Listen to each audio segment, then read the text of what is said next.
Dobar dan svima.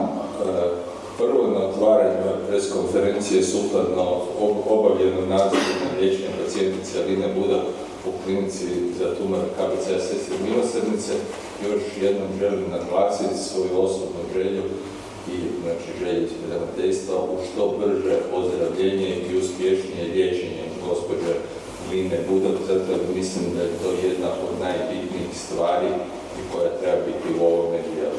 Za ovo današnju konferenciju za medije smo se odlučili sukladno velikom interesu i ostalome, znači da prenesemo vama rezultate unutarnjeg nadzora koji je proveden unutar naše bolnice. Sa mnom su i gospođa Keser Bornovil i kolega Dario Živković, dva člana povjerenstva za unutarnji nadzor. Gospođa Keser Bornovil je voditeljica naše pravne službe, moja pomoćnica za pravne stvari. Kolega Dario Živković je neurokirurg na našoj klinici za neurokirurg.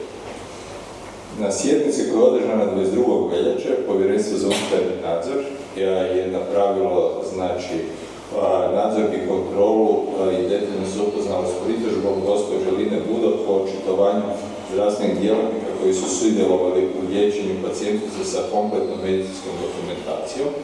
Ja ću sada zamoliti gospođu Kozinu da podijeli u ovome dijelu naše priopćenje koje je sažeti dio toga, tako da iz toga dijela možete izvući što treba u ovome dijelu. Ja cijeli taj dio od strane i pol neću čitati, nego ću vam reći koji je sukus ovoga dijela i koje je. Povjerenstvo je utvrdilo da nije učinjena stručna greška u dijagnostičko-terapijskom postupku kod pacijentice Aline Budak. Povjerenstvo smatra da je pacijentica dobila jasne pisane upute za daljnji dijagnostički postupak koji je jednak za sve pacijente koji se obrađuju i liječe pod navedenom dijagnozom u klinici za tumore. Praksa je pokazala kako je dosadašnji način komunikacije i podizanja nalaza praktičan i dobro prihvaćen kako od strane pacijenta, tako i od strane zdravstvenih djelatnika klinike za tumore. Povjerenstvo je utvrdilo da se bolesnici koje u postupku dijagnoze maligne bolesti na klinici za tumore za bilo kakve nejasnoće se primaju bez narudžbe. Kada netko ima sumnju, i radiopis se prima bez narudžbe. Unatoč navedenom, kod pacijentice Aline Budak nažalost došlo je do neželjene odgode u tom postupku, te iako je to prvi i ovakav jedini slučaj od kada djeluje klinika za što znate, na 1100 prošle godine kod biopsije samo jedan nalaz nije bio podignut. Smatramo da je potrebno raditi na ukupnom procesu unapređenja sustava komunikacije i protokola svih dionika u postupku dijagnostike i liječenja. I KBC Sestre Milosrdnice za kraj dostavio je Ministarstvo zdravstva cjeloviti nalaz Povjerenstva za unutarnji nalaz i kontrolu. U ovom cijelom dijelu nisam htio govoriti o ovim stvarima ispred koje ćete dobiti, koje su napisane u ovome priopćenju. Ono što može biti pitanje od 12.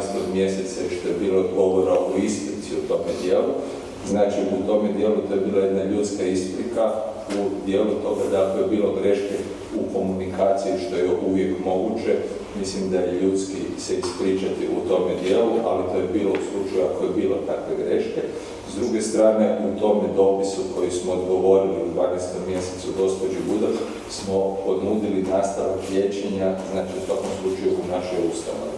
Još jednom naglašavam, prva i osnovna stvar koju želimo je uspješnost liječenja dalje gospođe Budak od ove bolesti. Sukus ovoga je da nije našla se stručna pogreška u ovome dijelu, a ono što je odluka, koja je moja odluka, da ćemo načine komunikacije sa pacijentima u smislu javljanja da je gotov nalaz i ostalo, probati to naprijediti.